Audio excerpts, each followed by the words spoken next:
ಥರ ಜನ ಇರ್ತಾರೆ. ಈ ಕೌಂಟ್ರುಗಳಿರೋರು 4-5 ಕೌಂಟ್ರುಗಳಿದೆ. ಈ ಕೌಂಟ್ರುಗಳಲ್ಲಿ ಬರೋ ಜನ ವಿಪರೀತ ಜನ ಬರ್ತಿದ್ದಾರೆ ದಿನ ಜಿಲ್ಲಾಸ್ಪತ್ರೆಗೆ ಎಲ್ಲ ಕಡೆಯಿಂದ. ಅದು ಮಾಡ್ತಾ ಇದ್ದೀವಿ, ಸ್ಕ್ಯಾನರ್ ಹಾಕ್ಸ್ತೀವಿ ಅಂತ ಹೇಳ್ತಾರೆ ಇದ್ದಾರೆ.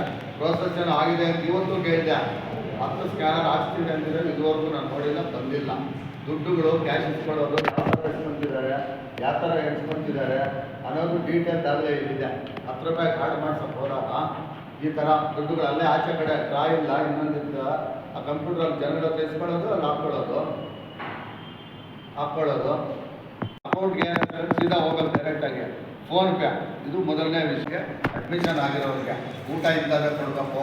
ಆಮೇಲೆ ಶುಗರ್ ಪೇಷಂಟ್ಸ್ ಇರ್ತಾರೆ, ಅಂಥವ್ರಿಗೆ ಚಪಾತಿ ಇಷ್ಟೇ ಕೊಡಬೇಕು, ಪಲ್ಯ ಇಂಥದ್ದೇ ಕೊಡಬೇಕು, ಇಂಥ ದಿನ ಬಾದಾಮಿ ಕೊಡ್ಕೋಬೇಕು, ಕೋಳಿ ಮೊಟ್ಟೆ, ಬಾಳೆಹಣ್ಣು ಊಟದೆಲ್ಲ ಕೊಡಬೇಕು ಅಂತ ವ್ಯವಸ್ಥೆ ಇದೆ.